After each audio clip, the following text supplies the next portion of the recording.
for my final one, I have dubbed this the most canceled movie on the planet. It's a movie Your called. final have seen? It's called Get Him to the Greek. I need some brilliant ideas right now. 2 words. Mexican Jonas Brothers. Don't talk. How about ringtones on urinals? I call them flush tones. This is serious out here. I got 6 kids. You know how many Air Jordan 6 black kids wear? We need ideas. Next month is the 10-year anniversary of Aldous Snow live at the Greek Theater. We could put on an anniversary concert. He's rock music personified. Get him to the Greek. And You need to stroke the furry wall. yeah, stroke that furry well. So okay, so number one, you got P. Diddy, who's canceled. You got Russell Brand, who sucks now, and you got Jonah Hill, canceled. But I still maintain. Wait. Jonah Hill's been canceled? What did he do? He was shitty to a girl, Oh. Okay. and also it came out that he sucks. He's just not a nice person. I mean, I could believe that. And then Russell can't Brand say- I became can't- insufferable. I To be can't- fair, I can't Russell Brand make was opinion- always. Yeah, Russell Brand always seemed kind of like he was always insufferable. kind of insufferable. It's just he became insufferable for a side that I don't agree with now. Trumper? Kind of, yeah, but like they like a conspiracy nutcase kind of deal. Yeah, We've known a few of those in our time. yes, we have. And so basically, for those of you who have not seen Get Him to the Greek, it's Russell Brand playing his character. That's the one scene in this movie I didn't like. Is there's a scene, because this is a spin-off of the movie Forgetting Sarah Marshall. There's a scene with Sarah Marshall. Yes, it is. There's a scene where you see Sarah Marshall. His character in this movie is Sarah Marshall's, is the one that Sarah Marshall is with in that movie. Oh. Yeah, he's Aldous Snow and Infant Sorrow. He sings a song called Inside of You in that movie. And this is that spin-off of that, yeah. And you see her very briefly in this movie in a cameo that's completely pointless and adds nothing, other than to remind you that this is a spin-off of Forgetting Sarah Marshall. I never knew that. And so the idea is P. Diddy is a crazy record producer, and he wants an idea, and Jonah Hill comes up with the idea that the anniversary concert of Infant Sorrow at the Greek is coming up, and they should get Aldous Snow to come And do it. and do a performance, and it'll make all kinds of money. And it's basically about him trying to get him to the Greek, trying to get him from London to LA.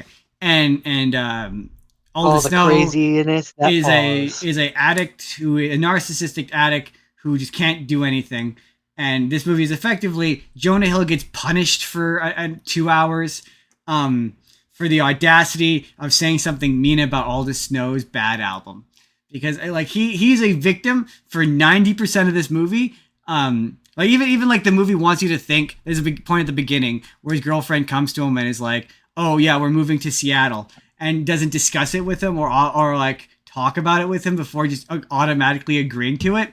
And it's like, no, screw you. Like, you should talk to him and communicate to him before making a decision that changes the entire trajectory of his life. His career is in LA. Like, if this is a partnership, it should be 50-50, not you just get to make arbitrary decisions. And like, there's so many points at the beginning of the movie where she just takes him for granted. And then the movie wants you to feel like he's doing the wrong thing by like breaking up with her. And like, it wants you to think, oh, he's cheating on her, but he's not. He thinks they broke up. So like, he technically hasn't done anything wrong. But the only thing that Jonah Hill does wrong in that movie is there's a point where Russell Brand's character made an album called African Child, which is just horrid, racist, awful song about how he's going to save all of Africa. And it's terrible, and it was panned by everybody. And so Russell Brand asks Jonah Hill, like, what do you think I need? And he starts giving him all this like decent advice, like you need this. And then he just, for whatever reason, unprompted, starts to feel confident enough to just be like, and African Child was just a real piece of shit.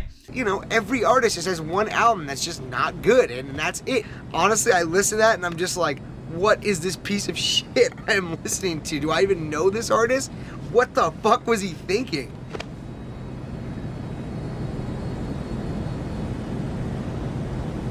Don't fucking talk to me like that, you little prick.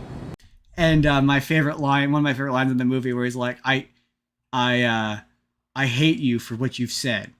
Next time when someone asks you to do a critique of their work, don't rip out their fucking gizzard and show it to them. He's like, you. I remember it being.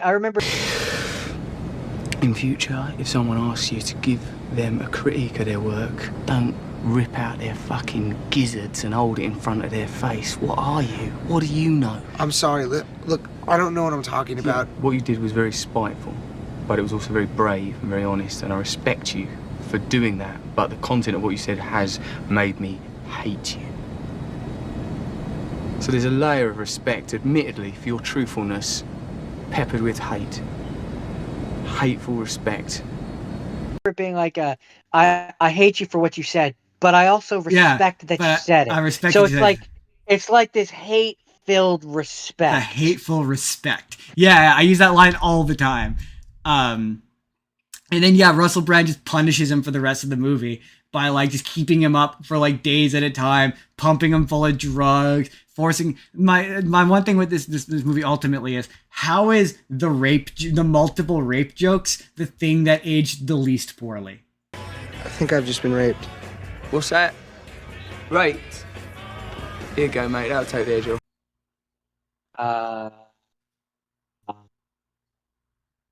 I don't know. Like there are Jonah Hill gets like sexually assaulted more than once, and it's played for laughs. And like you go look it up, and you're like, this is bad in 2024. And you're like, was it bad when this movie came out? And you're like, yeah, no, it was bad when this movie came out. And it's like the least funny jokes in the funniest joke in that movie, is like all the jokes that are like stuff shouldn't be going up, jabum, are just like the least funny. Like the funniest joke in my opinion is there's one where, long story short, Jonah Hill is trying to buy drugs for Russell Brand, and he goes to TJ Miller, who's a hotel concierge, and he's like, oh, I'm looking for a guest called Heroin. Like, you just walking up here asking if there's a guest called Heroin? You're just doing that? And he's like, is there? And he's like, yeah. And so they go back to his like place, and his roommate or brother or whatever is there. He's like, dude, if you don't give me my money, I'm going to stab you. And he's like, I'm not with him. And he's like, do it. And then this is just hard cuts to them in the car, and Jonah Hill's like panic driving. He's like, where's the hospital? He's like, get me to the hospital. Give me my money or I'm gonna stab you in the fucking stomach, all right? Get out of my room, dude. What are you gonna do? What? I'm not like involved in this. Oh my God! Where's the hospital? Take a right on North Casino Way! Every street's called Casino Way! He's like, where's the hospital? It's on Casino Way. Every street is Casino Way. And he just dumps him and drives away. And then it's like a big, from that moment, they never really address it. It's just like he's just like, yeah, I couldn't get you what you needed. And he's like, yeah, no, fine, it's fine, whatever. And then they go see his dad. And then that joke pays off where he does the Jeffrey.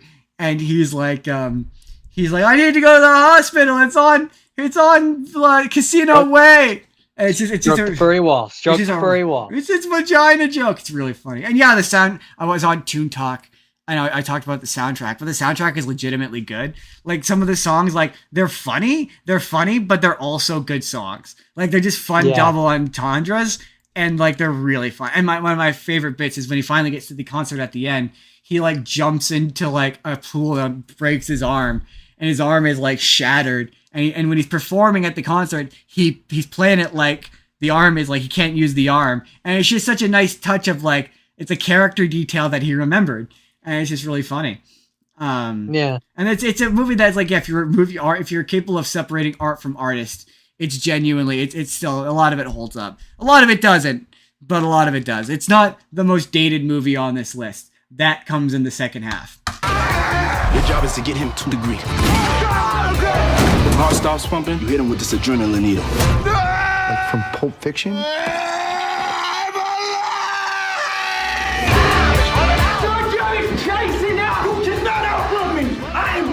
This is the longest hallway of all time!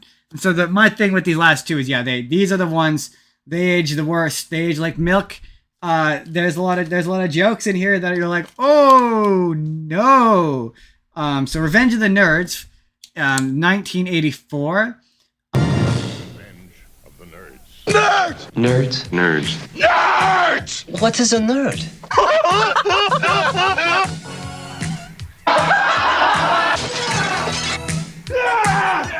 There's a roommate, pal! I'm not kissing a nerd. It's got David Carradine and a bunch of other names you don't know. You know David Carradine as Lizzie McGuire's dad. It has Metatron from Supernatural's in it, or Snot from American Dad. Actually, it's funny. Snot is just Boogie from American Dad from this movie, and I know that because his name is obviously Snot, but he just literally looks like him.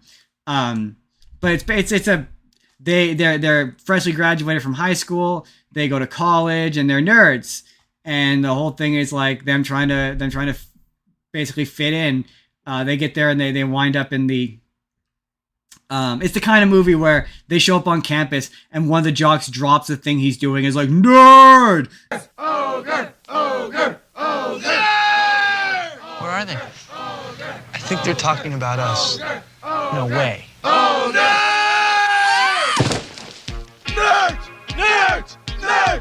Nerd. It's like that kind of movie where it's like, yeah, college is just high school, but you drink now.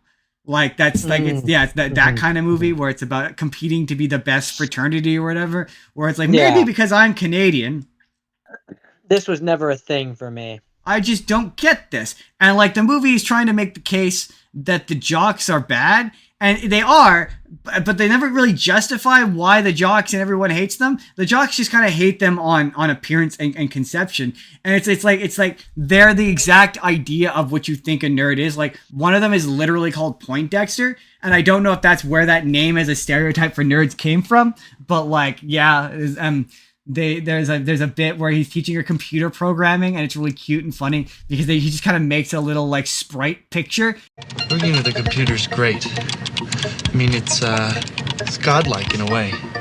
Because you can have complete control. That's good. Thanks. You know, some people, they can create with their hands, but when you're working with a computer, you gotta build something with your mind. And he's like, computers can do so much, and it's like, not then they couldn't. But like the movie wants you to think that the nerds are the good guys, but the nerds are also awful. Like they're doing stuff like they're setting up a camera in the girls' dorm room and just sitting there watching them change and get naked. There's a point with some dubious consent. They call it, some people call it straight up rape. You're that nerd. Yeah. God, you were wonderful. I'll let other people who are more qualified to determine that than me. But basically, one of the nerds, he shows up and he's got a Darth Vader mask on, and he has sex with one of the or he goes to have sex with one of the cheerleaders or whatever. And she goes to take off his mask, and he's like, no. And she thinks he's someone else, and he has sex with her. And then midway, she discovers that he's someone else, and she's like, you're the nerd. And then she ends up falling in love with him at the end. And it's like, oh, okay. And then there's some slurs. There's a few slurs here and there. There's a really bad character who's just a Chinese or an Asian stereotype. It's just, the whole joke is he's just an Asian stereotype. Of course. Yeah, it's pretty much exactly what it's one of those ones where you're like, oh, okay. A lot of movies borrowed stuff from this. Like a lot of movies borrow stuff from this, and not all of it has aged particularly well. The most interesting thing was this was hard to find. Like all the other movies are all on streaming. Not this one. Like I can go watch the second one on Disney Plus. This one is effectively scrubbed from the internet for some reason. That's funny. Which is bizarre because the next one I'm going to talk about is so much worse. But I don't know that I have anything else to say about Revenge of the Nerds. It was the laugh the one guy has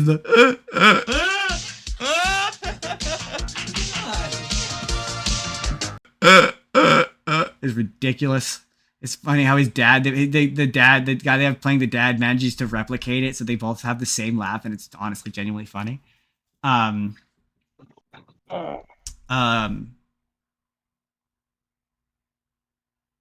I think that was it. That was it. Do you have anything else to say about Revenge of the Nerds? No, I have way more to say about Porky's. I mean, fair enough. Go up. Oh no!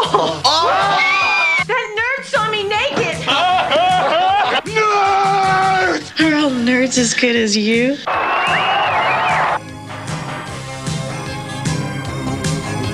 I drink to that.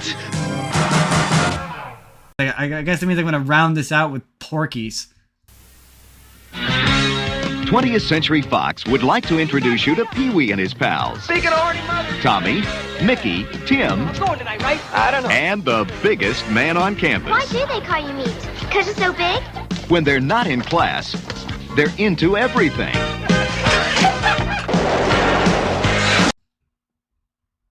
I mean, if you feel it necessary. I did because Porky's was the genesis for this. Porky's is the reason I thought of this episode. Jordan, what do you know about Porky's?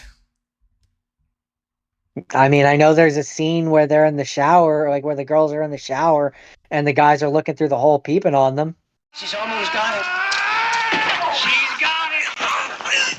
Yep, that's a scene. It sure is a scene. So this movie came out in 1982. That's the only scene that I can comfortably say that I know. Be one of the worst movies I've ever seen in my life. It's terrible. Its perception of men is that all we do is talk about sex and having sex and when we'll have sex and saying objectifying horrible things about women who are just kind of okay with it. Like that shower scene, they're just kind of okay with it. It's very odd. I mean, let's be honest though. That is at least half of what we talk about. Not as much as this movie makes it out. No, and it's not gross. Like this movie's gross. All the male characters are disgusting. Like there's a bit early on where they all decide that they're gonna have sex with this prostitute. They get this prostitute and they all strip down naked and they're all waiting.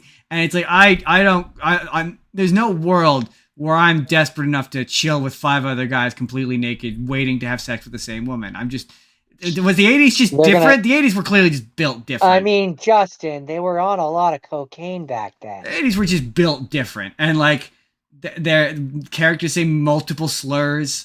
There's some consent in there that's really weird. All the men are awful. They're disgusting. And like the movie wants you to think, because the whole thing is it's kind of like American Pie, where it's like this movie you could see a lot of movies. Oh, that's one thing I forgot to mention. Eminem in the 8 Mile about Revenge of the Nerds. Eminem stole a line from Revenge of the Nerds. Legit. Because it came out first. There's a bit where they're doing the whole thing with Revenge of the Nerds real quick is there's a competition. They all have to compete to be the best fraternity. And there's a montage of them doing this performance. And one of the jokes they say is like, "What's the raunchiest joke that's ever been told on television?" And it's like Miss, was it something? Eddie, you were a little tough on the beaver, which is a reference to leave it to Beaver. And in 8 Mile, one of the lines that Eminem has in one of his raps is, "Wally, I think you were a little tough on the beaver." And I'm like, seriously, did Eminem rip off a line from Revenge of the Nerds? What a nerd. I mean, anyway, so the whole bit with Porky's is they all want to have sex. They're all virgins. They all want to have sex. So they all get fake IDs and they try to sneak into the strip adult establishment Porky's in another county, a county down, ran by Porky himself, a rotund gentleman who is obviously fat. Because it's Porky. Yeah, hence the name Porky. Yeah. And so they go to him and they try to procure a lady of the night 5 ladies of the night to take care of all 5 of them. And they can only negotiate 3.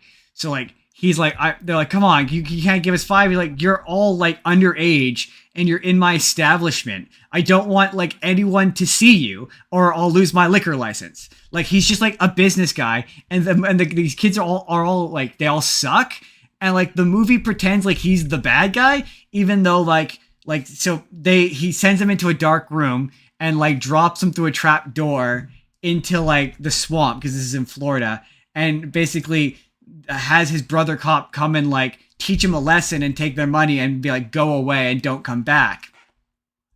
And until you're old enough. And the movie is like, well, no, because the idea is like they're from the rich side of town and they're not real men.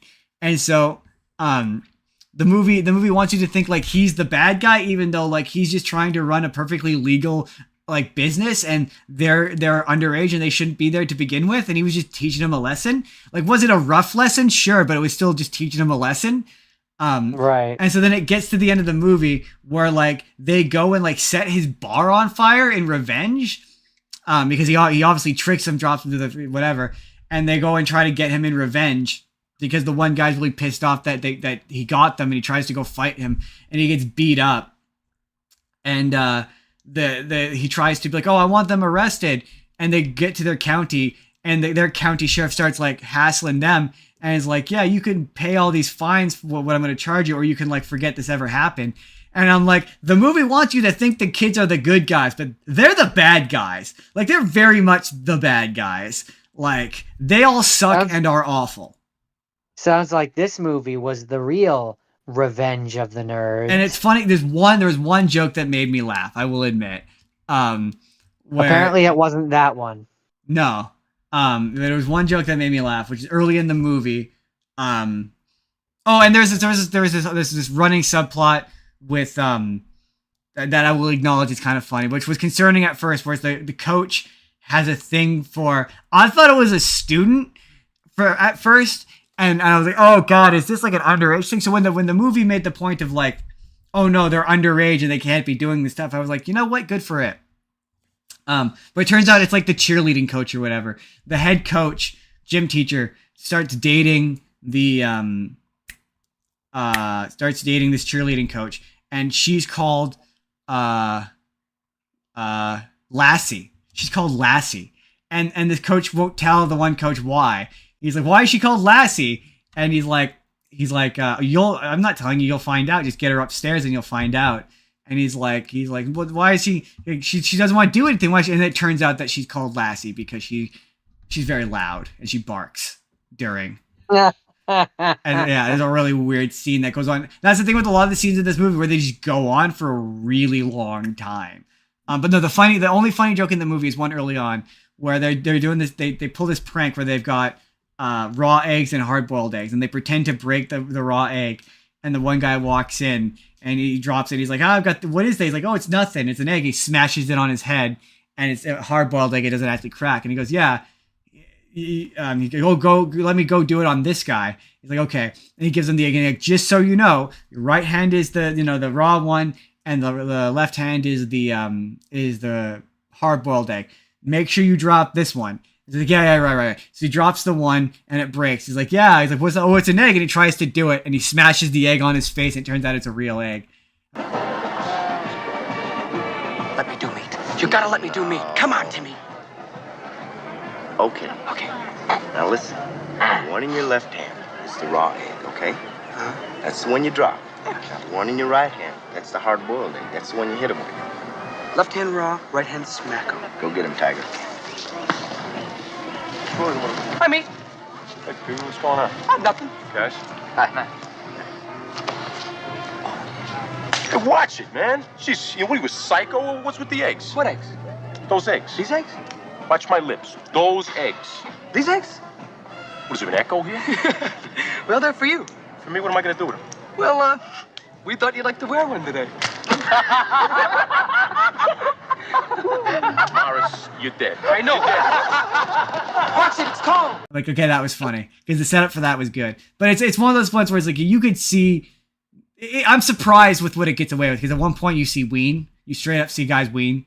Like for 1982, the fact that this is so gross, like it's really gross for a movie from 1982. It's really bad. And I thought, oh, was this like contemporarily good? And you look at it and it's like, nope.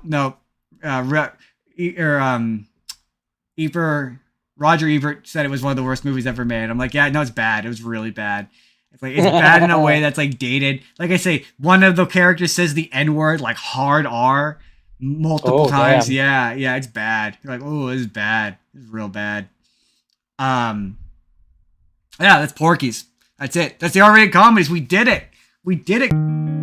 Why, hi there. It's Justin at the end card once again. And what did you think? Do you agree? Have these comedies aged poorly? Or do you think that these things hold up? I don't think they hold up. But what do you think? Leave a comment in the comments below. Do the thing, like the video, subscribe if you haven't already. And if you want, you can click the video on the left, and that's going to take you to the full podcast where Jordan talked about some comedies that didn't age poorly. Or if you click on the video on the right, YouTube has selected a video that they think you're going to like. So, do all the things. Have a good day, everybody.